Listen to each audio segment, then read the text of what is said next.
하나님께 찬양 올려드리겠습니다. 사랑과 은혜가 풍성하신 아버지 하나님, 우리를 거룩한 교회로, 거룩한 성도로, 거룩한 예배자로 불러주시니 감사합니다. 아멘. 이 시간 하나님을 향하여서 예배하며 찬양할 때 우리의 마음과 영을 하나님 깨끗게 하셔서 참으로 오직 하나님 한 분만 영화롭게 하는 귀하고 복된 시간으로 잇대어 주옵소서. 아멘. 예수님의 이름으로 기도드리옵나이다. 아멘. 찬송가 254장입니다. 254장입니다.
이 시간 기도할 때 하나님, 우리가 하나님께로 지금 가기를 소원합니다. 하나님, 우리가 하나님께 나아갈 때 예수 그리스도의 십자가의 보혈로 우리를 깨끗게 씻어주시고, 우리 하나님을 온전히 예배할 때 하나님 크신 은혜로 우리와 함께 해달라고 기도하겠습니다.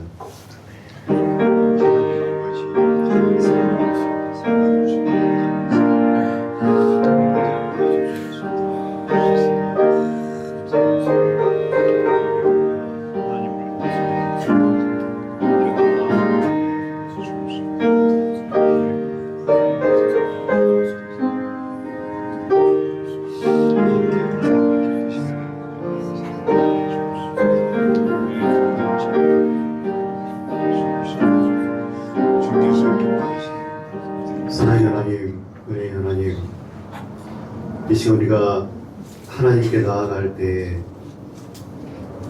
모든 거 내려놓고 하나님께 다가갑니다. 하나님, 우리를 불쌍히 여겨주셔서 예수 그리스도의 보혈로 우리를 정결케 하시고 아멘. 이 시간 하나님을 높여드리며 예배할 때 한없는 은혜로 우리와 함께하여 주옵소서. 아멘. 예수님의 이름으로 기도드리옵나이다. 아멘. 찬송가 252장입니다.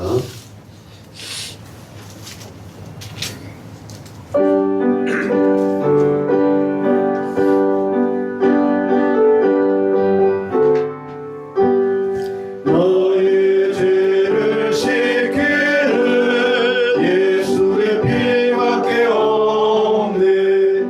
다시 정죄하기도 예수의 피밖에 없네. 예수의 흘린 피 흘리게 하오니 귀하고 귀하다. 예수의 피밖에 없네. 나를 정케 하시는 예수의 피밖에 없네. 사죄하는 증거도 예수의 피밖에 없네. 예수의 흘린 피 흘리게 하오니 귀하고 귀하다. 예수의 피밖에 없네. 나의 죄 속하기는 예수의 피밖에 없네. 나는 공도 없으니 예수의 피밖에 없네. 예수의 흘린 피 흘리게 하오니 귀하고 귀하다. 예수의 피밖에 없네. 평안함과 소망은 예수의 피밖에 없네. 나의 은이 걷고 예수의 피밖에 없네. 예수의 흘린 피 흘리게 하오니 귀하고 귀하다. 예수의 피밖에 없네. 영원토록 내 혈관 예수의 피밖에 없네. 나의 장미 제목은 예수의 피밖에 없네. 예수의 흘린 피 흘리게 하오니 귀하고 귀하다. 예수의 피밖에 없네. 아멘. 오직 예수의 피밖에 없음을 우리가 고백하는 신앙이 되어주겠습니다. 찬송가 88장입니다.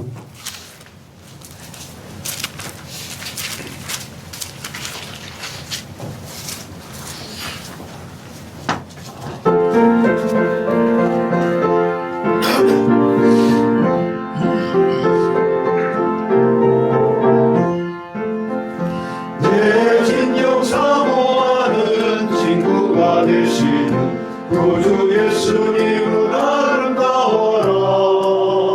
산 밑에 갚아요 빛나는 새벽별 주님 영원할 길 아주 없도다.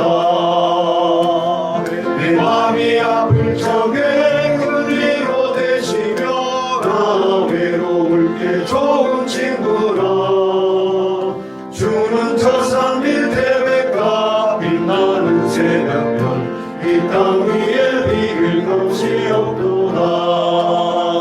내 맘의 모든 염려 이 세상 몰았고 주님 항상 같이 하여 주시고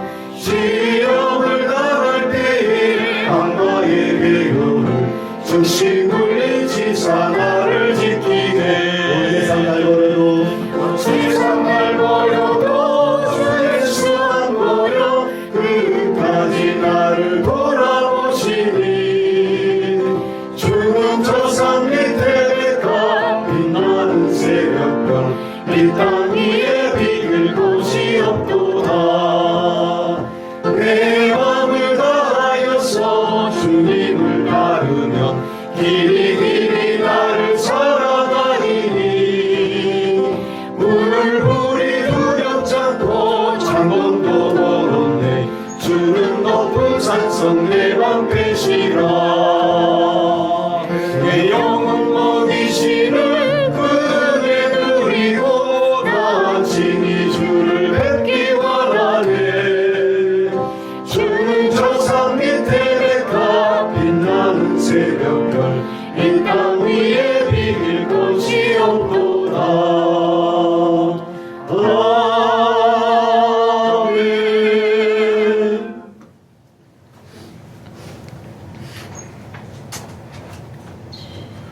하나님은 영이시니 예배하는 자가 영과 진리로 예배할지니라. 아멘. 사도신경으로 우리의 신앙을 고백하겠습니다. 나는 전능하신 아버지 하나님 천지의 창조주를 믿습니다. 나는 그의 유일하신 아들 우리 주 예수 그리스도를 믿습니다.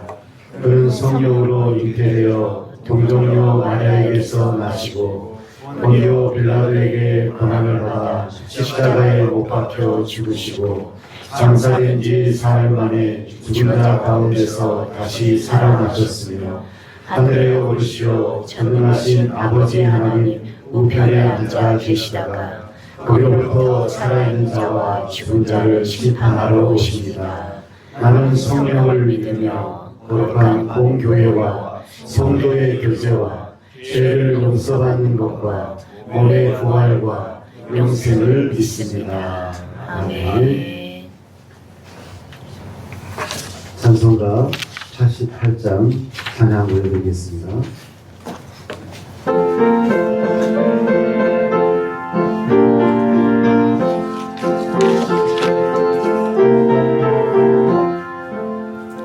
내 진정 사모하는 친구가 되시는 구주 예수님은 아름다워라. 산 밑에 백합하여 빛나는 새벽별 주님 영원할 길 아주 없도다. 내 마음이 아플 적에 그리워 되시며 나 외로울 때 좋은 친구라. 주는 저 산 밑에 백합 빛나는 새벽별 이 땅 위에 비길 곳이 없도다. 내 맘의 모든 염려 이 세상 노랗고 주님 항상 같이 하여 주시고 시험을 당할 때에 악마의 괴로움을 주신 물리치사 나를 지키네.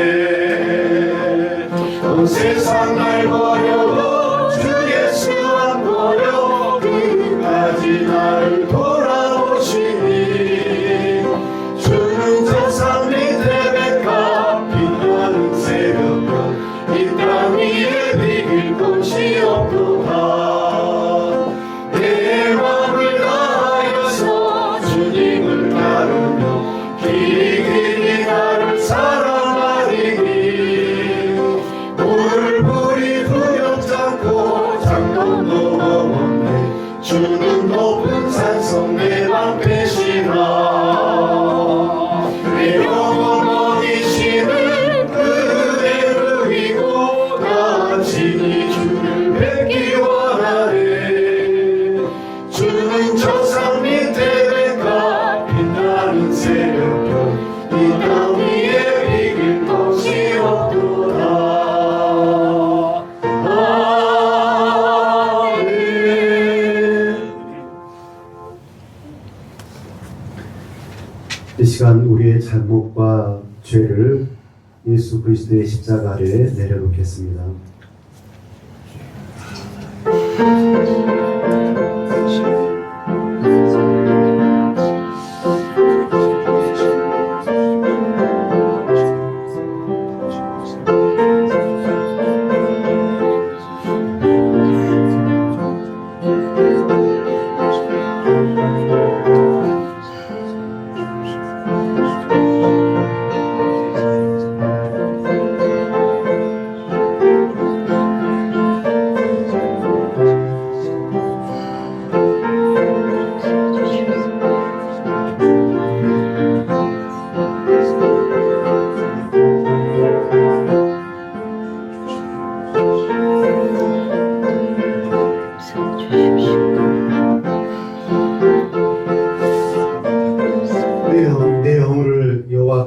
자복하리라 하고 주께 내 죄를 아뢰고 내 죄악을 숨기지 아니하였더니 곧 주께서 내 죄악을 사하셨나이다. 아멘. 하늘에 계신 우리 아버지, 아버지의 이름을 거룩하게 하시며 아버지의 나라가 오게 하시며 아버지의 뜻이 하늘에서와 같이 땅에서도 이루어지게 하소서. 오늘 우리에게 일용할 양식을 주시고 우리가 우리에게 잘못한 사람을 용서하여 준 것 같이 우리 죄를 용서하여 주시고 우리를 시험에 빠지지 않게 하시고 악에서 구하소서. 나라와 권능과 영광이 영원히 아버지의 것입니다. 아멘. 성시교도 15번입니다. 성시교도 15번.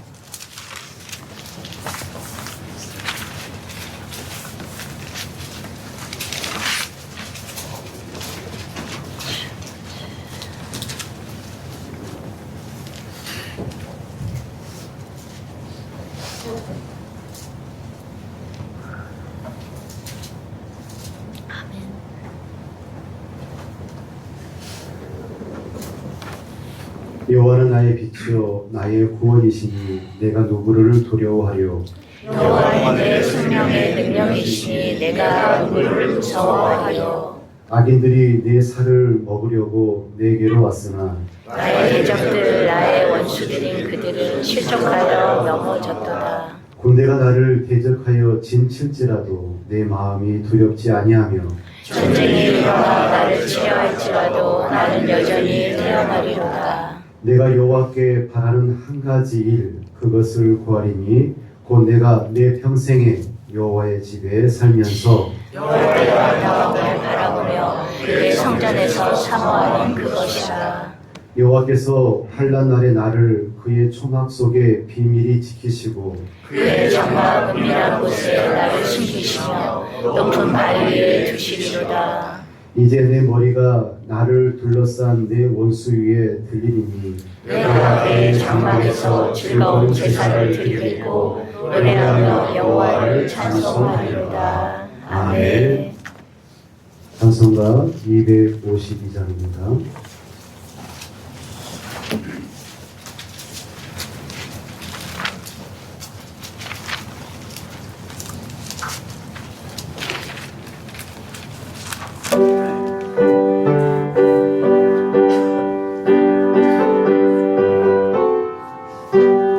나의 죄를 씻기는 예수의 피밖에 없네. 다시 좀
하나님 아버지 감사합니다. 우리의 빛이시고 생명이 되시는 주님, 우리와 늘 함께 해주셔서 감사합니다. 하나님 아버지, 오늘도 우리를 하나님의 거룩한 자녀들로 구별하시고 이곳에 모으시고 하나님 아버지, 우리를 기뻐하사 예배를 받아주셔서 감사합니다. 하나님 아버지, 우리가 드리는 예배가 하나님께 온전히 드려지기를 간절히 소원합니다. 하나님 아버지, 지난 한 주간 우리가 산 모습을 돌아볼 때 하나님 아버지, 우리가 믿음이 너무나 연약하여서 하나님의 선하신 뜻대로 살지 못했던 순간들 용서하여 주시옵소서. 하나님 아버지, 온전히 주님만 바라봤어야 했는데 하나님 아버지, 우리의 어지럽고 복잡했던 마음을 하나님 이 시간 정결케 하여 주시옵소서. 하나님 아버지, 우리가 하나님을 의지하오니 하나님의 크신 긍휼과 자비를 우리에게 베푸셔서 하나님, 우리의 모든 연약하고 상하고 병든 영역을 고치사 우리가 하나님께 온전하고 거룩하게 예배를 드릴 수 있도록 도와주시옵소서. 하나님 아버지, 하나님을 우리가 더욱 사랑하고 하나님 아버지를 더 열심히 알고자 합니다. 하나님 아버지, 도와주시옵시고 하나님 아버지, 우리가 주님의 겸손과 온유를 더욱 닮아가며 무엇보다도 하나님, 주님의 사랑으로 우리를 충만케 해주셔서 하나님, 우리가 무슨 일을 하든지 오직 주의 사랑으로만 할 수 있도록 도와주시옵소서. 하나님, 그래서 우리와 함께하는 모든 사람들이 우리가 머무는 자리가 하나님의 은혜와 복을 함께 누리게 해주시기를 하나님 간절히 소원합니다. 하나님 아버지, 양림 제작교회를 통해서 하나님께서 선교의 일을 해주시니 감사합니다. 하나님 아버지, 영광 받아 주시옵소서.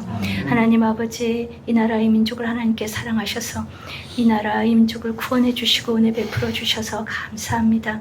날마다 온전해져 가게 하여 주시옵시고 하나님의 선하신 뜻이 이 나라를 통해서 이루어지기를 간절히 소원합니다. 하나님 아버지, 이 자리에 몸이 아프거나 또는 여러 가지 이유로 함께하지 못한 주의 자녀들에게 하나님 크신 긍휼과 자비를 베풀어 주셔서 하나님, 우리와 함께 은혜를 누리게 해주시기를 간절히 소원합니다. 하나님 아버지, 오늘도 목사님 세워주셔서 하나님의 말씀을 듣게 해주시니 감사합니다. 하나님 아버지, 권능의 팔로 붙잡아 주시옵시고 성령으로 충만히 임하셔서 하나님의 생명의 말씀을 잘 전할 수 있도록 도와주시옵시고 우리가 하나님의 말씀을 듣고 믿음으로 순종할 수 있도록 성령님 도와주시옵소서. 하나님, 이번 한 주간도 우리의 삶을 주님 뜻대로 하여 주시기를 원하옵고 살아계신 예수 그리스도의 이름으로 기도하였습니다. 아멘.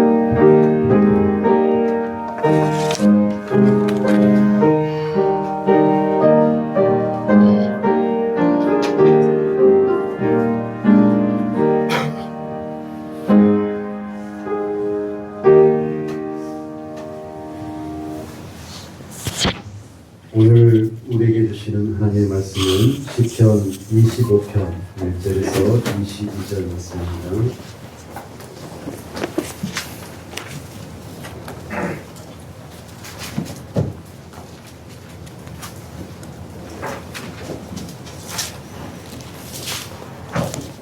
시편 25편 1절에서 마지막 절까지 교독하겠습니다.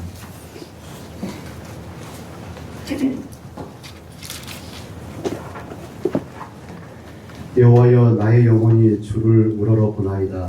나의 하나님이여, 내가 주께 의지하여 싸우니 나를 부끄럽지 않게 하시고 나의 원수들이 나를 이겨 개가를 부르지 못하게 하소서. 주를 바라는 자들은 수치를 당하지 아니하려니와 까닭 없이 속이는 자들은 수치를 당하리이다. 여호와여, 주의 도를 내게 보이시고 주의 길을 내게 가르치소서. 주의 진리로 나를 지도하시고 교훈하여 주소서. 주는 내 구원의 하나님이시니 내가 종일 주를 기다리나이다. 여호와여, 주의 긍휼하심과 인자하심이 영원부터 있었사오니 주여 이것들을 기억하옵소서. 여호와여, 내 젊은 시절의 죄와 허물을 기억하지 마시고 주의 인자하심을 따라 주께서 나를 기억하시되 주의 선하심으로 하옵소서.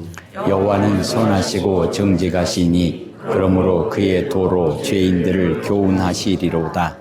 온유한 자를 정의로 지도하시며 온유한 자에게 그의 도를 가르치시리로다. 여호와의 모든 길은 그의 언약과 증거를 지키는 자에게 인자와 진리로다. 여호와여, 나의 죄악이 크오니 주의 이름으로 말미암아 사하소서. 여호와를 경외하는 자 누구냐? 그가 택할 길을 그에게 가르치시리로다. 그의 영혼은 평안히 살고 그의 자손은 땅을 상속하리로다. 여호와의 친밀하심이 그를 경외하는 자들에게 있음이요 그의 언약을 그들에게 보이시리로다. 내 눈이 항상 여호와를 바라보면 내 발을 그물에서 벗어나게 하실 것이미로다. 주여, 나는 외롭고 괴로우니 내게 돌이키사 나에게 은혜를 베푸소서. 내 마음에 근심이 많사오니 나를 고난에서 끌어내소서. 나의 곤고와 환난을 보시고 내 모든 죄를 사하소서. 내 원수를 보소서. 그들의 수가 많고 나를 심히 미워하나이다. 내 영혼을 지켜 나를 구원하소서. 내가 주께 피하오니 수치를 당하지 않게 하소서. 내가 주를 바라오니 성실과 정직으로 나를 보호하소서. 하나님이여, 이스라엘을 그 모든 환난에서 속량하소서. 하나님만 바라보는 다윗처럼이라는 제목으로 목사님 말씀 전해드리겠습니다.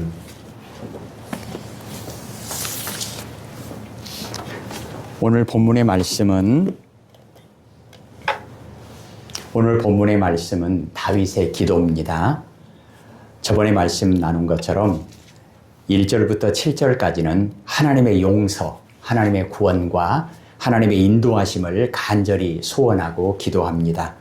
8절부터 14절까지는 하나님의 뜻을 알기 위해서 기도합니다.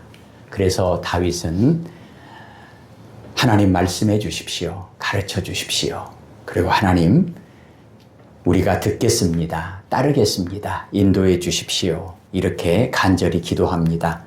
왜 하나님의 뜻을 알게 해달라고 기도했을까요? 하나님의 뜻만이 성취되기 때문입니다. 하나님의 절대 주권에 의해서 하나님의 뜻만 응답되기 때문입니다. 하나님의 뜻이 무엇인가? 다윗은 분명하게 고백합니다. 하나님, 내가 죄에서 구원받기를 원합니다. 그래서 하나님의 뜻이 이루어지기를 다윗은 간절히 기도했고 하나님의 뜻에 순종할 것을 고백하고 다짐합니다. 하나님만이 이스라엘을 애굽 땅 종 되었던 집에서 인도해 주신 구원자 하나님이십니다. 또 하나님의 백성들을 가나안 땅 하나님의 나라와 하나님의 의로 인도하시는 선한 목자 되시기 때문에 다윗은 하나님께 하나님만이 나를 교훈하시고 나를 빛으로 인도하여 주실 유일한 하나님이십니다. 이렇게 고백합니다. 오늘 이 말씀을 한 번 더 나누겠다고 저번에 말씀을 드렸죠. 우리가 이 주제를 가지고 오늘도 한 번 더 예수 그리스도의 이름, 임마누엘의 그 이름을 바라보고 부르는 귀한 예배가 되어지기를 소원합니다. 아멘. 모든 인간들에게 공통의 문제와 풀어야 될 숙제가 있습니다. 그것이 죄 문제입니다.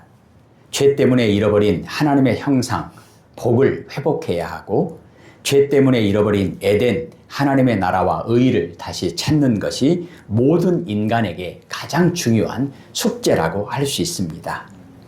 내가 아무리 죄에서 벗어나서 행복하게 살고 싶은 마음이, 소원이 아무리 간절해도 내 몸, 내 인생은 죄의 지배에서 벗어나지 못하고 있구나. 로마서 7장 24절에 오호라 나는 곤고한 사람이로다. 이 사망의 몸에서 누가 나를 건져내랴. 사도 바울 같은 사람도 절규합니다. 무슨 말입니까? 본문의 다윗도 바울도 우리 모두의 문제와 해답이 무엇인가를 지적해주고 있습니다. 그것이 무엇입니까? 로마서 6장 23절은 죄의 싹은 사망이요 하나님의 은사, 하나님의 선물은 그리스도 예수 우리 주 안에 있는 영생이니라 이렇게 말씀합니다. 온 인류의 영원한 문제가 무엇인가? 결코 그 누구도 풀 수 없는, 그 누구도 풀어줄 수 없는 문제가 무엇인가? 죄 문제라는 것입니다. 그러면 이 문제에 대한 해답은 무엇입니까? 완전하고 영원한 해답은 무엇입니까? 예수 그리스도, 요한복음 3장 16절에 하나님의 사랑이라고 말씀합니다. 우리는 생각하죠. 아무리 절규해도 인간에게는 해답이 없다는 것을 다윗이 고백하고 바울이 고백하고 우리도 잘 알고 있습니다. 무슨 말입니까? 여전히 내 안에 죄가 보이고 여전히 죄의 종노릇하고 있는 나 같은 죄인을 하나님께서 과연 받아주실까? 용서해 주실까? 고치시고 싸매시고 치료하셔서 돌보시고 인도해 주실까? 아닐 거야. 아닐 거다. 나도 나를 용납하고 사랑하기 어려운데 어찌 거룩하신 하나님께 용납받고 사랑받을 수 있겠는가? 나도 나를 포기했는데 하나님께서도 당연히 나를 포기하셨겠지. 무엇입니까? 죄가 가득한 세상에서 여전히 나는 죄 속에서 살고 있는데 어찌 내가 하나님께 교훈을 받고 하나님의 인도하심을 받겠다로 감히 생각할 수 있겠는가? 로마서 3장 23절입니다. 모든 사람이 죄를 범하였음에 하나님의 영광에 이르지 못하더니 왜 그럴까? 로마서 3장 10절부터 12절까지 보면 기록된 바 의인은 없나니 하나도 없으며 깨닫는 자도 없고 하나님을 찾는 자도 없고 다 치우쳐 함께 무익하게 되고 선을 행하는 자는 없나니 하나도 없도다. 그러기에 모든 인간의 고백은 전적인 타락과 완전한 절망에서 절규할 뿐이라는 것입니다. 로마서 7장 24절에 오호라 나는 곤고한 사람이로다. 주여 나는 죄인입니다. 이 고백이 어찌 사도 바울만의 고백이겠습니까? 그런데 성경 말씀은 여기에서 멈추지 않습니다. 로마서 3장 10절 의인은 없나니 하나도 없도다. 여기에서 멈추지 않습니다. 하나님의 영광에 이르지 못한다. 여기에서 멈추지 않습니다. 하나님의 특별한 더 큰 계획, 더 큰 선물이 있다라고 증언합니다. 성경에서 모든 인간에 대한 정확한 문제도 언급하지만 가장 완전한 해답도 말씀하고 있습니다. 조금 전에 말씀드렸던 로마서 6장 23절이죠. 죄의 삭은 사망이요. 이게 문제예요. 해답은요. 하나님의 은사, 하나님의 선물이라는 것입니다. 그리스도 예수, 우리 주 안에 있는 영생이니라. 로마서 4장 25절 예수는 우리가 범죄한 것 때문에 내줌이 되고 또한 우리를 의롭다 하시기 위하여 살아나셨느니라. 왜요? 누가 이런 계획을 실행하십니까? 로마서 5장 8절에 우리가 아직 죄인 되었을 때에 그리스도께서 우리를 위하여 죽으심으로 하나님께서 우리에 대한 하나님의 사랑을 확정하셨느니라. 요한복음 3장 16절이죠. 하나님이 세상을 이처럼 사랑하사 독생자를 주셨으니 이는 예수님을 믿는 자마다 멸망하지 않고 영생을 얻게 하려 하심이라. 이것이 바로 하나님의 특별한 계획이고 하나님의 특별한 선물이라는 것입니다. 우리는 구정, 설 명절을 앞두고 있습니다. 여러 가지 선물을 주고받습니다. 그런데 인생에 있어서 가장 중요한, 가장 복된 선물이 무엇입니까? 예수 그리스도입니다. 아멘. 이번 설 명절 동안 예수 그리스도를 더 많이 생각하고 고백할 수 있는 복된 명절이 되어지기를 소원합니다. 아멘. 본문의 시편 25편에서 다윗도 동일한 고백을 하고 있습니다. 다윗이 모든 인류에게 준 가장 큰 선물 중에 하나가 바로 이런 고백입니다. 이 선물을 아멘으로 받으십시다. 오늘 본문에서 다윗은 인간에 대한 정확한 문제 인식과 그 문제에 대한 해답을 말하고 있습니다. 문제가 뭐죠? 나는 죄인입니다. 해답은 뭐죠? 하나님만이 나의 구원의 빛이십니다. 다윗은 자신의 삶을 돌아봅니다. 그리고 자기 안에 있는 죄를 분명하게 보았습니다. 자기 인생에서 차고 넘치는, 항상 따라다니는 죄와 부패함 때문에 하나님께서는 자기를 분명히 버리시고 떠나셨을 것이라고 생각할 수밖에 없었습니다. 이것이 논리적이고 아주 이성적이고 합리적인 생각입니다. 우리도 누구나 마찬가지 상태에서 동일한 생각을 할 수밖에 없는 죄인입니다. 내가 아직도 내 안에 죄와 씨름하고 있는 상태인데 번번이 죄에 져서 넘어지고 쓰러지기를 반복해온 인생인데, 아니 나는 죄와 싸워서 한 번도 이긴 적이 없는데 하나님께서 어떻게 나와 함께 계시고 나를 인도하시겠는가? 나와 같은 사람, 나도 나를 포기했는데 다윗이 고백한 것처럼 내 부모도 내 형제도 나를 버렸는데 하나님이 나를 인도하실 리가 없지. 자신을 볼 때 솔직한 다윗의 고백입니다. 그런데 시편 25편에서 다윗은 하나님께 대한 놀랍고 영광스러운 고백을 하고 있습니다. 다윗이처럼 절망뿐인 죄인인데 죄인이기 때문에 완전한 어둠 가운데 있기 때문에 바로 그때 그 사람에게 영원한 소망이 되시고 완전한 빛이 되시는 하나님께서 도와주셔야만 하고 하나님께서 도와주실 것이라는 증언을 하고 있습니다. 어떻게 이렇게 고백할 수 있었을까요? 다윗은 인생을 돌아보면서 어렸을 때부터 가만히 생각해 보니까 지금까지 하나님이 자기를 도와주셨다는 거예요. 하나님이 도와주셔서 지금 다윗이 왕의 자리에 있다는 것입니다. 근데 이것이 이상하다는 거예요. 나의 죄가 하나님의 도우심과 인도하심을 받는 일에 있어서 방해가 돼야 정상적인데 하나님께는 오히려 그 죄 때문에 하나님께 더 가까이 갈 수 있는 길이 열리는 기회가 된다니 이게 무슨 말인가? 이게 어떻게 가능한 일인가? 우리에게 이유가 있는 것이 아닙니다. 하나님께서는 친히 죄인에게 찾아오셔서 빛이 되어주시는 하나님이시라는 것을 다윗이 깨달았습니다. 여기서 우리는 한 번 더 우리의 문제인 죄에 대해서 정리해야 할 것이 있습니다. 그게 뭐냐? 하나님의 뜻이 무엇인가? 하나님의 계획이 무엇인가를 들어야 한다는 것입니다. 우리의 죄 문제에 대한 해답은 우리에게 있지 않고 하나님의 말씀에 있다는 것입니다. 우리는 이 땅에 살 동안 자기 자신의 죄성으로부터 자유로워질 수 없습니다. 로마서 7장 20절에 바울이 고백하죠. 내가 원하지 않는 일을 하고 있다면 그 일을 행하는 것은 내가 아니라 바로 내 속에 살고 있는 죄입니다. 나는 정직하게 살고 싶은데, 나는 깨끗하게 살고 싶은데 맨날 죄만 짓고 맨날 더럽고 맨날 거짓말만 하고 있으니 이게 무슨 일인가? 아, 내 속에 죄 때문이구나. 그러기에 우리 중 누구도 죽기 전에는, 그리고 예수님께서 오시기 전에는 자신의 죄성으로부터 자유로워질 수 없다는 것입니다. 이것이 안타깝지만 우리가 고백하는 현실입니다. 그런데 만약에 누군가가 나는 죄에서 완전히 자유롭게 되었다, 그렇게 생각하고 그렇게 말하고 그렇게 살아간다면 그것은 자신을 속이는 거짓말쟁이와 같다라고 요한 1서 1장 8절은 말합니다. 또한 우리가 스스로 죄를 짓지 않았다고 말한다면 우리 자신을 속이는 것이며 진리가 우리 속에 없는 것입니다. 그래서 우리는 먼저 성경이 분명히 가르치는 이 사실을 명확하게 알고 인정해야 한다는 것입니다. 무슨 말이죠? 내가 죄인이라는 거예요. 모든 사람은 죽는 날까지 혹은 그리스도께서 오실 때까지 내 안에 있는 죄의 공격을 받습니다.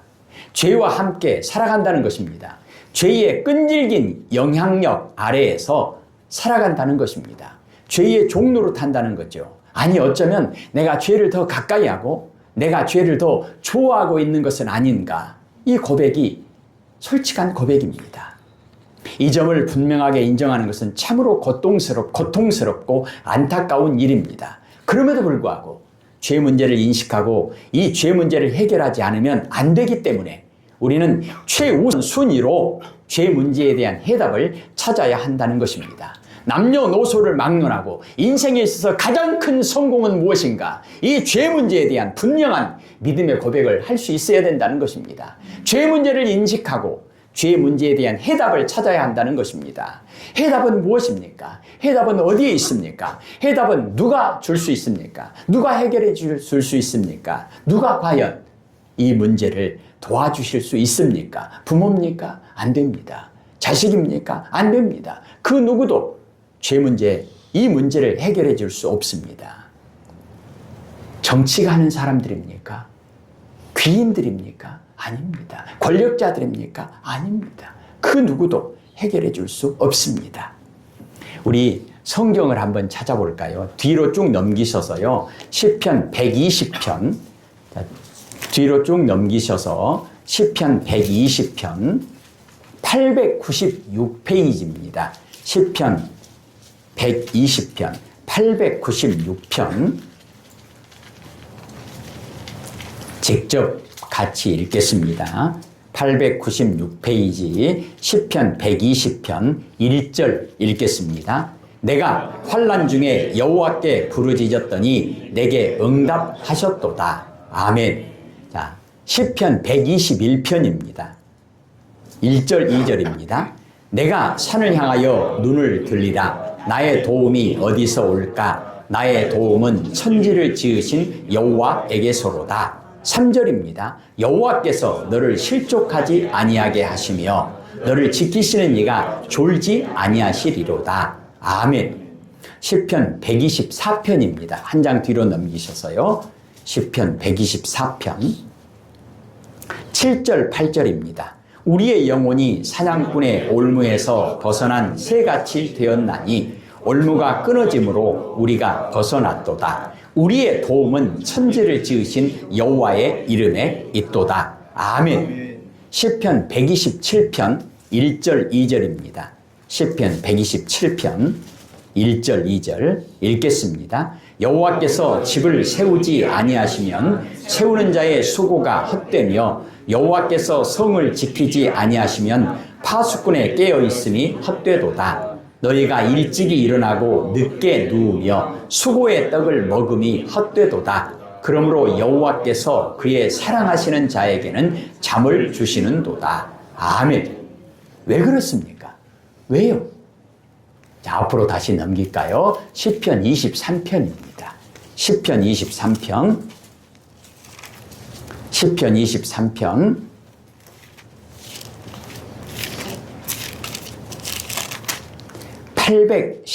818페이지죠. 시편 23편 1절 3절 읽겠습니다. 여호와는 나의 목자시니 내게 부족함이 없으리로다. 내 영혼을 소생시키시고 자기 이름을 위하여 의의 길로 인도하시는도다. 아멘. 왜 하나님이 우리를 도와주신다는 겁니까? 하나님이 우리의 목자 되시기 때문입니다. 목자에게 있어서 양은 생명과 같은 특별한 관계입니다. 무슨 말이냐? 목자에게 양이 생명이 아니라 양에게 목자가 생명이라는 겁니다. 목자는 양이 없으면 죽는 거예요. 생명을 보장받을 수 없는 거예요. 그런데 하나님께서 목자가 되어주신다는 겁니다. 그 하나님께서 하시는 일이 뭐냐? 내 영혼을 죄에서 다시 건져주시고 하나님의 이름을 걸고 우리를 의의 길로 인도하시는도다. 이것이 바로 예수 임마누엘 그 이름입니다.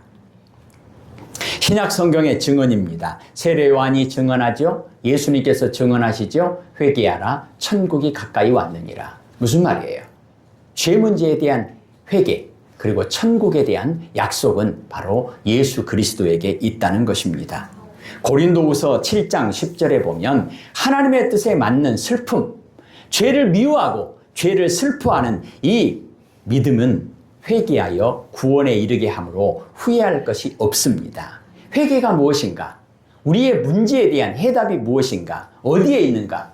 풀이 과정이 무엇인가? 죄를 슬퍼하는 것입니다. 죄를 미워하는 것입니다. 그리고 죄 가운데서 하나님께 돌아오는 것입니다. 이것이 바로 회개할 것이 없는 구원에 이르는 유일한 길이라는 말씀입니다. 성경은 우리에게 도전합니다. 격려하고 응원합니다. 그렇다면 우리가 회개하고 하나님께 돌아오는데 멈추고 나만 회개하고 구원받으면 되는가? 아니에요. 사도행전 1장 8절에 땅끝까지 이르러 예수 그리스도의 이름을 증거하라고, 그래서 그 사람들도 회개하여 구원에 이르도록 도와주라고 권면합니다. 죄에 빠진 그리스도인들을 회복시키라고 권면합니다. 이번 명절에 만나는 사람들, 그들을 위해서 축복하고 기도해 주시기를 부탁을 드립니다. 야고보서 5장 20절에 보면 죄 가운데 방황하는 그리스도인을 다시 돌아오게 하면 그의 영혼을 사망에서 구원하는 것이라고 말씀합니다. 교회를 한 번도 다니지 못하신 분들을 위해서도 물론 예수 그리스도의 이름을 증거해야 되겠지만 다니다가 실족하신 분들을 위해서도 더더욱 하나님 앞에 기도해야 한다는 것입니다. 그렇게 하면 그는 죄인의 영혼을 사망에서 구원하는 것이며 이로써 그 사람의 많은 죄도 용서를 받게 한 것입니다.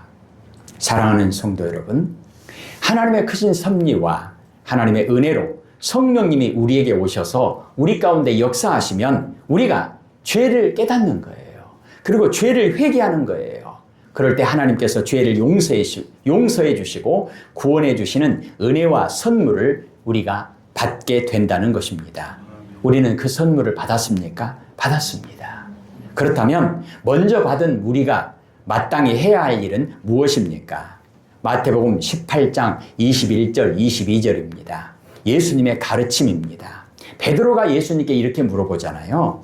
예수님, 형제가 나한테 죄를 지었는데 몇 번이나 용서해 주면 됩니까?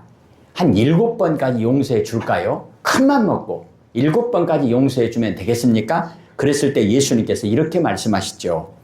너에게 이르노니 7번뿐만 아니라 7번을 70번까지라도 할지니라. 형제가 회개할 때마다 우리는 용서해 주어야 한다라고 말씀합니다. 횟수도 누구를 용서해 줄까? 사람도 한계를 정하면 안 된다는 것입니다. 형제뿐만 아니라 원수까지도 용서하고 축복해 주라고 말씀하셨습니다. 왜 그래야 합니까? 첫째로 우리는 하나님이 아닙니다. 용서해 주고 말고를 내가 결정할 수 있는 하나님이 아닙니다. 재판관도 아닙니다. 우리는 단지 수만 가지 죄를 하나님께 용서받은 죄인일 뿐입니다. 우리는 일반 달란트 빚진 자라는 것입니다. 오직 은혜로, 오직 선물로 용서받은 죄인이라는 것입니다. 그리고 예수님께서는 우리에게 정기적으로 아마 매일 매순간 기도하라고 가르쳐 주십니다. 무슨 말이에요? 기억하라는 거예요. 명심하라는 거예요. 그 내용 가운데 마태복음 6장 12절에 우리가 우리에게 죄 지은 사람을 용서해 준 것 같이 우리 죄를 용서해 주옵소서. 형제와 싸우지 말고 죄와 싸워야 한다는 것입니다. 부끄럽지만 저는 명절 때마다 술 때문에 아버님이 술 드시는 그 문제 때문에 지옥이었습니다. 아버님이 연세가 많이 드시고 더 이상 술을 못 드시게 됐습니다. 왜냐? 자의로 그런 것보다도 자식들이 6남매가 얼마나 싸납게 술을 못 드시게 막아버리는지 아버지가 힘이 약해지시니까 마음대로 술도 못 드셨어요. 근데 문제는 뭐냐? 천국이 됐느냐? 아니에요. 아들들 가운데 술을 좋아하는 형이 생겼습니다. 아버지보다 완전히 한 수 위입니다. 악마예요. 그래서 더 큰 치욕이 됐어요. 근데 문제는 뭐냐? 자기 혼자만 술을 먹으면 되는데 술 먹고 가만히 있겠어요? 술 주장하잖아요. 아버님 술 못 드시게 하고 지가 술 먹고 술 주장하는 거예요. 근데 더 괴로운 것은 엄마를 막 계속 술을 먹이는 거예요. 상 밑으로 몰래 엄마 술 한 잔. 자기들끼리 먹는 거예요. 그것을 보면서 너무너무 괴로워서 형과 싸웁니다. 형과 이렇게 주먹으로 싸울 수는 없잖아요. 그래서 술병을 감춥니다. 그러면 술을 먹고 술이 취해가지고 술병 내놓으라고 집안을 완전히 지옥으로 만드는 거예요. 그러면 어쩔 수 없이 엄마가 이제 사정을 하니까 술병을 내놓습니다. 그래서 그 다음에는 어떻게 했느냐? 술병을 전부 다 망치로 두드려 깨는 거예요. 술병을 깨는 거예요. 요즘에 술병 아깝잖아요. 소주병 모아갖고 가면 100원씩 주고 먹기병 모아갖고 가면 100원씩 주고 아까워서가 아니라 처음에는 병은 남겼습니다. 왜냐하면 그 자연보호에도 어긋나고 그거 쓰레기로도 못 버리고 하니까 다시 주려고. 근데 그 병이 너무 저주스럽고 원망스러운 거예요. 거기다 또 술 담아갖고 또 줄 거 아니에요. 그래서 병을 막 두드려 깨기 시작했습니다. 그런데 문제는 거기서 생겼습니다. 술병만 감췄을 때는 이 술을 찾아서 다시 먹으니까 괜찮은데 술병을 깨버리니까 술을 못 먹으니까 그 술 좋아하는 형이 완전히 집안을 완전히 아베 규환으로 만드는 거예요. 견딜 수 없었습니다. 그래서 명절만 되면 집에서 싸우다가 싸울 수 없잖아요. 집안이 난리가 나는 거예요. 그래서 마을에 있는 교회로 달려가서 통곡합니다. 명절이 아니에요. 명절이 아니에요.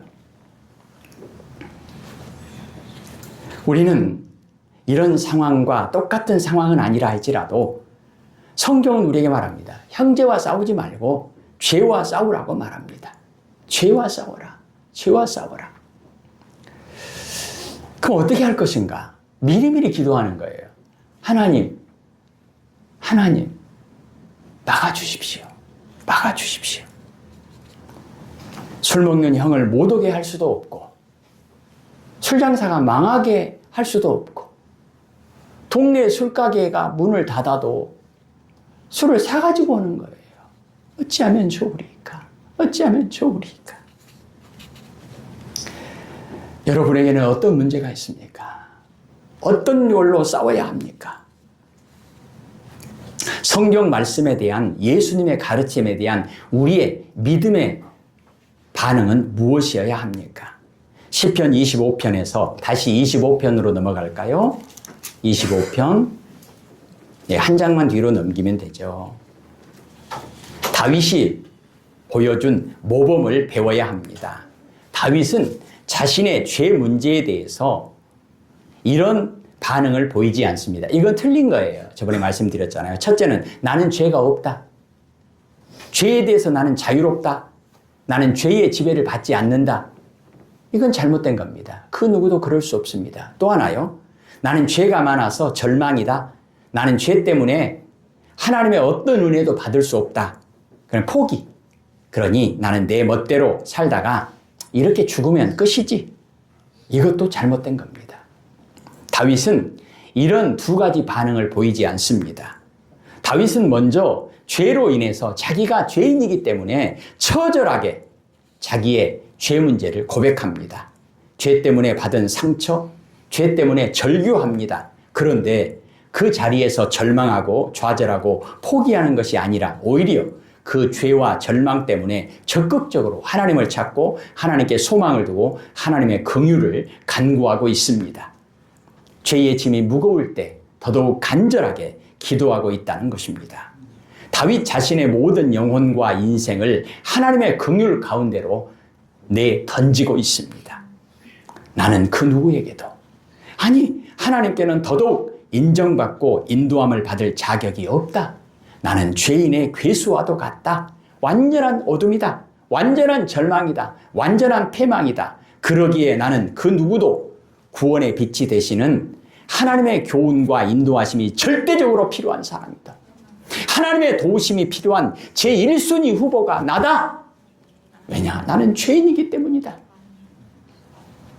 부끄럽지만 제가 고백한 명절 때마다 하나님의 도우심이 아니면 도저히 즐거운 명절이 아니라, 행복한 명절이 아니라 가장 저주스럽고 가장 원망스럽고 가장 지옥과 같은 명절일 수밖에 없었던 우리 집에 하나님이 도와주셔야 될 근거가, 하나님이 도와주셔야 될 이유가, 하나님 우리 집을 가장 먼저 도와주셔야 되겠습니다. 하나님 나를 가장 먼저 도와주셔야 되겠습니다. 라고 다윗이 고백하는 거예요. 25장 7절 한번 보실래요? 7절 읽겠습니다. 여호와여, 내 젊은 시절의 죄와 허물을 기억하지 마시고 주의 인자하심을 따라 주께서 나를 기억하시되 주의 선하심으로 하옵소서. 아멘. 8절입니다. 여호와는 선하시고 정직하시니 그러므로 그의 도로 죄인들을 교훈하시리로다. 11절입니다. 여호와여, 나의 죄악이 크오니 주의 이름으로 말미암아 사하소서. 18절입니다. 나의 곤고와 환난을 보시고 내 모든 죄를 사하소서. 아멘. 죄송하지만 한 번 더 이야기합니다. 술 때문에 그렇게 고통스러워했던 제가 기도할 때 술 문제로 집안을 정말로 어렵게 만드는, 슬프게 만드는, 지옥으로 만드는 그 형을 원망하는 기도를 했겠습니까? 아닙니다. 하나님, 내가 죄인입니다. 내가 죄인입니다. 내가 죄인입니다. 시편 25편에서도 다윗은 4번 이상 자신의 죄성을 반복해서 언급합니다. 자신의 죄를 고백하면서 동시에 하나님의 구원을 간절히 소망하고 간구하고 있습니다. 왜 그럴까요? 왜 그럴까요? 다윗은 자신의 죄를 철저하게 고백하면서도 자신이 하나님께 인도받을 자격이 없다고 느끼고 포기하기보다는 오히려 하나님께서 자신을 인도해 주실 것이라는, 고치시고 싸매시고 치료하시고 교훈하시고 인도해 주실 것이라는 소망을 품을 수 있었을까요? 왜? 어떻게 다윗은 이런 고백을 할 수 있을까요? 1절 보겠습니다. 25편 1절입니다. 여호와여 나의 영혼이 주를 우러러 보나이다. 아멘. 그리고 7절 다시 한번 보실래요? 여호와여 내 젊은 시절의 죄와 허물을 기억하지 마시고 주의 인자하심을 따라 주께서 나를 기억하시되 주의 선하심으로 하옵소서. 아멘. 바울은 절망하는 바로 그 자리에서, 지옥과 같은 그 자리에서 눈을 들어 하나님을 바라봅니다. 여호와여 내 젊은 시절의 죄와 허물을 기억하지 마시고 주의 인자하심을 따라 주께서 나를 기억하시되 주의 선하심으로, 하나님의 착하심으로 나를 인도하여 주옵소서. 시편 25편에서 다윗의 고백을 보면서 우리는 이런 생각을 할 수 있습니다. 다윗은 왜 그렇게까지 자기 죄를 계속 이야기할까? 오늘 7절, 8절, 11절, 18절 4번만 고백하는 것이 아니에요. 다윗은 매 순간 자기 죄를 끊임없이 토해내는 거예요. 왜 그렇게 죄 문제를 너는 계속 이야기하냐? 그러면 다윗은 이렇게 대답할 것입니다. 나를 위해서다. 나를 위해서다. 이것만이 내가 사는 길이기 때문이다. 이것만이 이 죄의 문제를 해결할 수 있는 유일한 방법이기 때문에, 이 방법밖에 없기 때문에, 다른 대안이 없기 때문에 나는 끊임없이 죄를 고백할 수 있을 뿐이다. 무슨 말입니까? 시편 121편 1절 2절 우리 고백했잖아요. 내가 눈을 들어 산을 보니 나의 도움이 어디서 올꼬? 나의 도움이 천지를 지으신 여호와 하나님에게서로다. 시편 115편 9절에서 11절까지 나의 도움과 방패가 되실 분은 오직 하나님밖에 없기 때문에 그 누구도 이길 수 없는 죄의 공격으로부터 나를 지켜줄 수 있는 것은 하나님밖에 없기 때문에, 그리고 그 죄의 공격에서 반드시 승리해야 되잖아요. 전쟁에는 2등도 있고 학교 공부하는 학생은 1등도 있고 2등도 있고 3등도 있고 꼴등도 있어요. 뒤에서 1, 2등 하는 사람들 무시하지 마세요. 여러분 어떠세요? 30년 넘게 못 만났던 중학교 친구를 예전에 한번 만났거든요. 그 친구 아버님 장례식이라고 해가지고 30년 만에 친구를 만났는데, 다른 애들은 다 뭐 이렇게 그냥 대충 왔는데 한 친구가 겁나 고급차를 타고 왔어요. 나는 몰랐는데 다른 애기들이 뭐 그러더라고요. 왜냐 그랬더니 겁나 비싼 차 타고 왔어요. 부자예요. 뭐 돈을 벌었다나 어쨌다나. 근데 중학교 다닐 때 뒤에서 1, 2등 했어요. 공부하고 안 친했어요. 이것을 성공으로 이야기하는 그런 얘기가 아니잖아요. 여러분, 세상의 모든 것은 1등보다도요 2등, 3등, 4등이 더 건강한 거 아시죠? 1등은 그 자리를 지키기 위해서 항상 초조하게 안 뺏기려고 얼마나 몸부림치는지 몰라요. 근데 3등, 4등은 아주 편안해요. 10등도 편안해. 괜찮아요. 네. 뒤로 갈수록 조금만 내려가면 팍팍 올라가기 때문에 더 편해요. 편해요. 그런데 죄와 싸움에서, 죄와 전쟁에서는 2등 하면 안 됩니다. 왜? 죄와 싸워서 2등 하면 죽는 거예요. 죄와 싸워서는 반드시 1등 해야 돼요. 죄와 싸워서는 반드시 이겨야 돼요. 우리 힘으로 이길 수 있습니까? 없어요. 공격을 막을 수 있는 방패도 없을 뿐만 아니라 죄를 공격해서 이길 수 있는 무기도 없습니다. 어떻게 하면 되겠습니까? 방법은 하나밖에 없어요. 누가 도와줘요? 하나님이 도와줘야 돼요. 예수님이 도와줘야 돼요. 그게 뭐죠? 예수, 임마누엘, 그 이름입니다.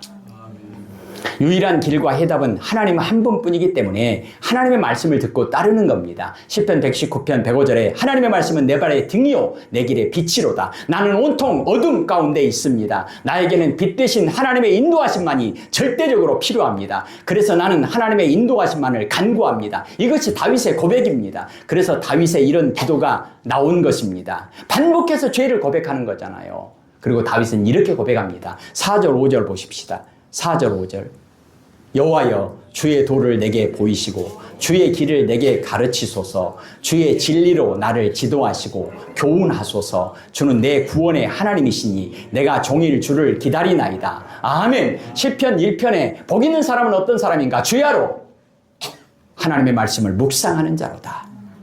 내가 종일 하나님을 믿고 의지하고 하나님을 바라봅니다. 하나님을 따라갑니다. 그렇다면 또 다른 질문이 생길 수 있습니다. 다윗은 자신이 죄인이라는 사실을 그렇게 분명히 알고 있으면서도 어떻게 왜 하나님께서 자신을 인도해 주실 것이라는 소망을 가질 수 있을까? 참 낯짝도 두껍다. 네, 다윗은 이렇게 고백합니다. 15절을 읽겠습니다. 15절입니다. 내 눈이 항상 여호와를 바라보면 내 발을 그물에서 벗어나게 하실 것임이로다. 아멘. 내가 언제나 주님만 바라봅니다. 왜냐하면 내가 덫에 걸리지 않도록 막아주실 분은 하나님밖에 없기 때문입니다. 지금까지 나를 죄의 공격으로부터 나를 지켜주시고 보호해주시고 나를 승리하게 하시고 인도해 주시는 분은 하나님밖에 없기 때문입니다. 다윗은 자기 자신을 보면서 하나님께 인도함을 받을 자격이 자기에게 있지 않다는 것을 너무나 잘 알고 있습니다. 자격을 자기에게서 찾고 있지 않아요. 하나님은 다윗을 보실 때 다윗에게서 자격을 하나도 찾을 수 없습니다. 누구에게 자격이 있겠어요?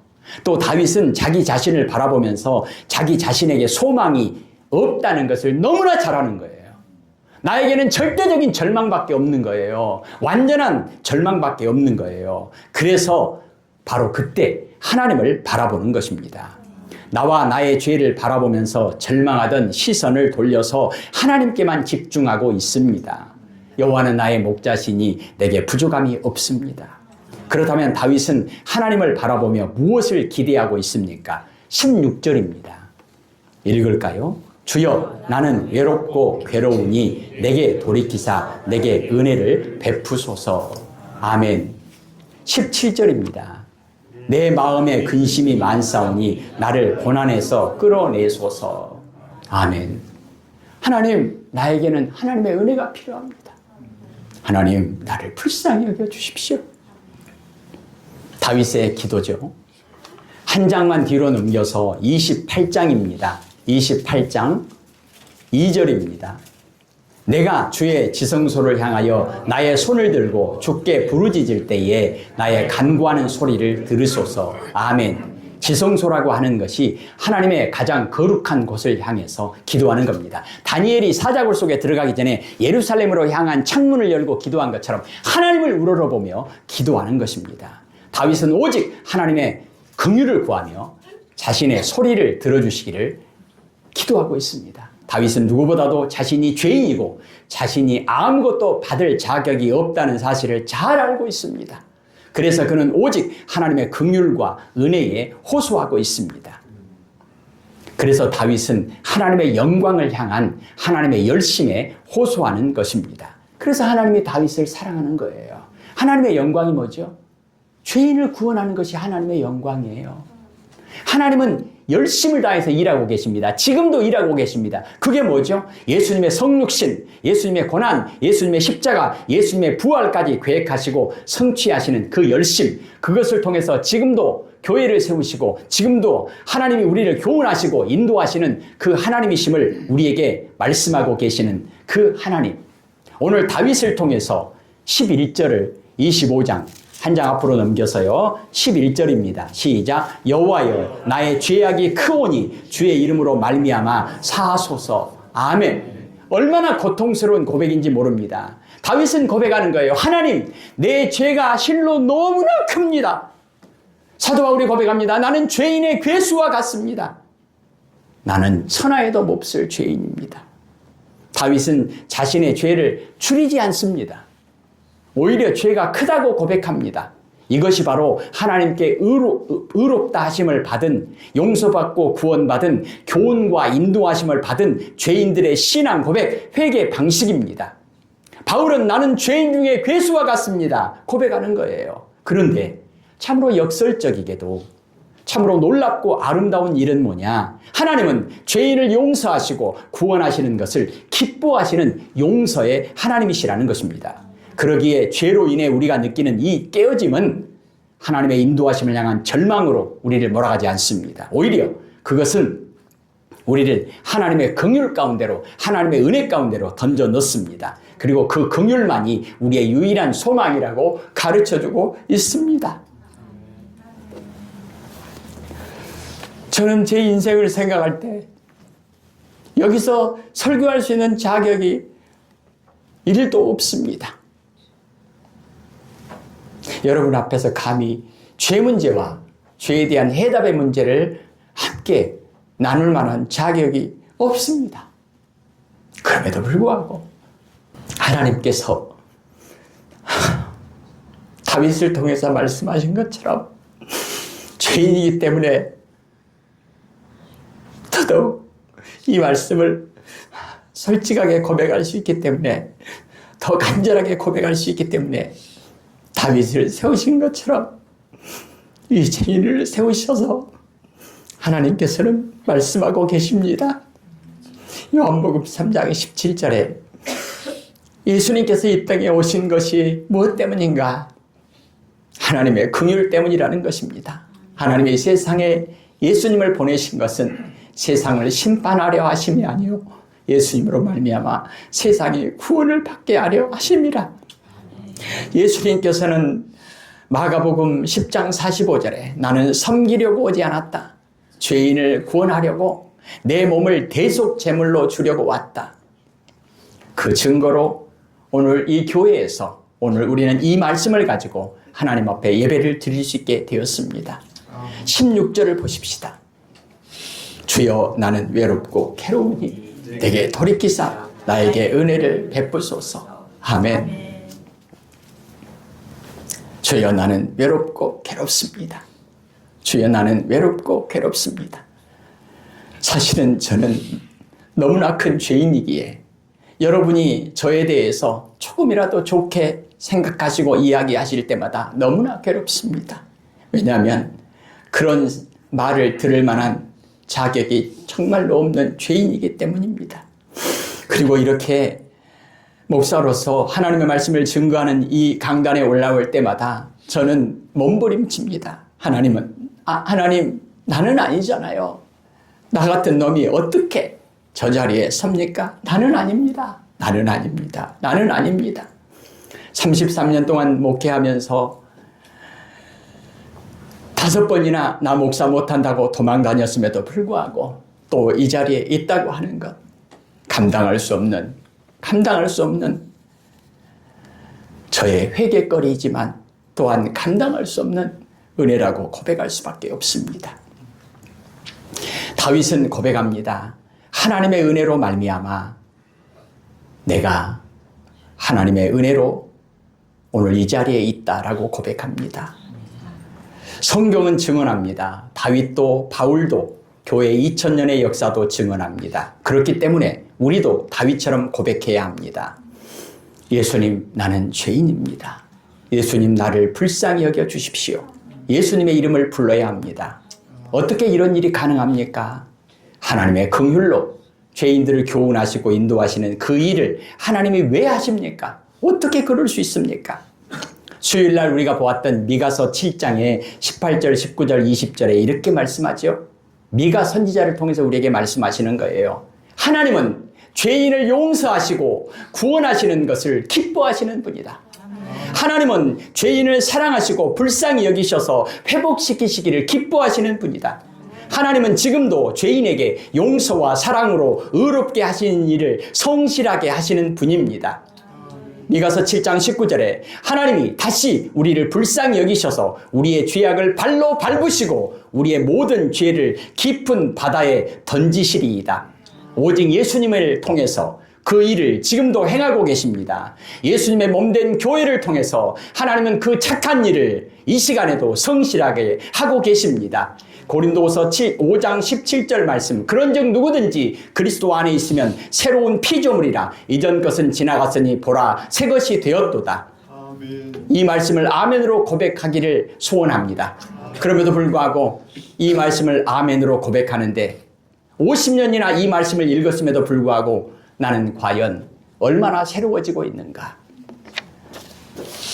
한 발자국도 의인의 길을 걸어가지 못하고 있는 그 죄인에게, 바로 나에게, 다윗에게, 바울에게, 우리에게 하나님은 말씀하십니다. 그래서 내가 너에게 왔다. 그래서 너에게는 내가 필요하다. 우리가 불러야 할 예수 그 이름, 우리가 불러야 할 임마누엘 그 이름, 오늘도 우리는 그 이름을 부릅니다. 기도하십시다. 여호와는 나의 빛이요 나의 구원이시니 내가 누구를 두려워하리요. 하나님, 우리의 빛과 우리의 구원이 되시는 하나님, 죄인을 용서하시기를 기뻐하신다라고 말씀하신 하나님, 죄인을 사랑하시는 것을 그래서 불쌍히 여기시고 구원으로 인도하시기를 기뻐하신다라고 말씀하신 하나님, 다윗의 고백이, 바울의 고백이 오늘 우리들의 고백이 되게 하옵소서. 예수님 이름으로 기도합니다. 아멘.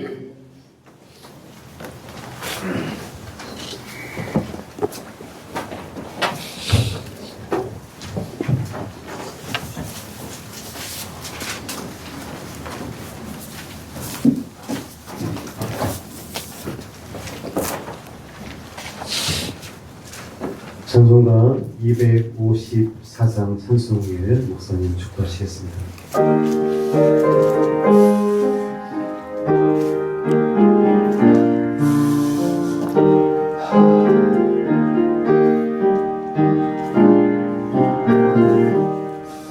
내 주의 보혈은 정하고 저마다 내 죄를 정케 하신 주 알고라 하신다.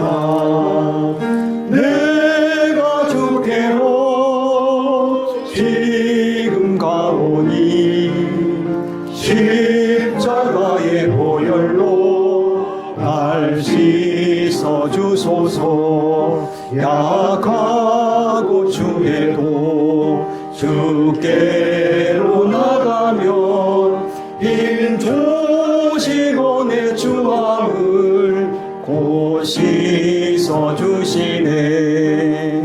내가 주께로 지금 가오니 십자가의 보혈로 날 씻어 주소서. 날 오라 하심은 온전한 믿음과 또 사랑함과 평안함 아주려함이라. 내가 주께로 지금 가오니 십자가의 보혈로 날 씻어 주소서. 큰 죄인 복받아 살 길을 얻었네. 한없이 넓고 그 은혜 베풀어 주소서. 내가 주께로 지금 가오니 십자가의 보혈로 날 씻어 주소서. 그 피가 맘속에 큰 증거 됩니다. 내 기도 소리 들으사 다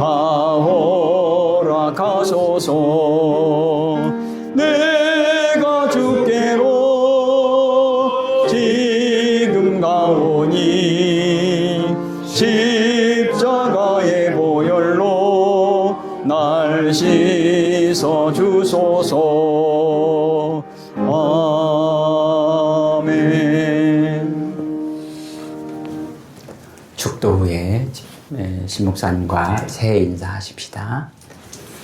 이제는 우리 주 예수 그리스도의 은혜와 아버지 하나님의 크신 사랑하심과 성령님의 교통하심이 오늘도 우리에게 은혜를 베풀어 주셔서 우리를 긍휼히 여겨 주셔서 절망의 자리에서 어둠의 자리에서 좌절하고 낙심하고 포기하는 것이 아니라 바로 그때 바로 그 자리에서 하나님을 우러러볼 수 있도록 예수 그 이름 임마누엘의 그 이름을 부를 수 있도록 우리를 불러주신 하나님의 그 크신 은혜에 감사하며 하나님께 영광 돌리기를 소원하는 모든 주의 백성들 머리머리 위에 이제로부터 영원까지 함께하옵시기를 간절히 축원하옵나이다. 아멘.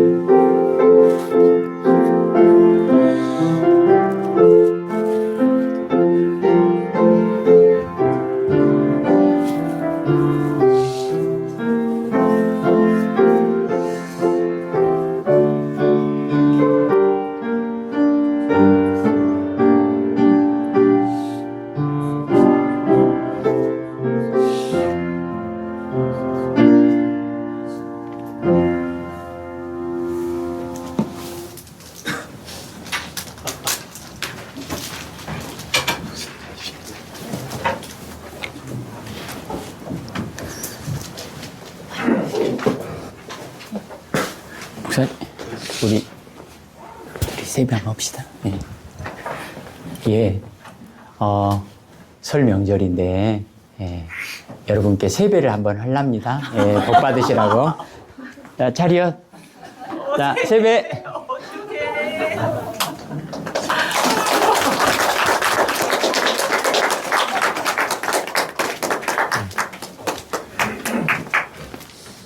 갑시다. 예. 식사 준비되어 있으니까 식사 같이 했으면 좋겠고요. 또 명절 내려가실 때 조도 운전 하지 마시고 쉬었다 가시고 또 커피 한잔 하시고 그리고 싸우지 마시고 배탈 나지 마시고 즐거운 명절 되시고 잘 쉬시고 친교하시고 주일날 뵀으면 좋겠습니다. 예배는 그대로 유지됩니다. 화요일은 조금 모르겠습니다만은 그대로 수요일 예배 드리니까 참고하시고 새해 복 많이 받으십시오. 새해 복 많이 받으세요.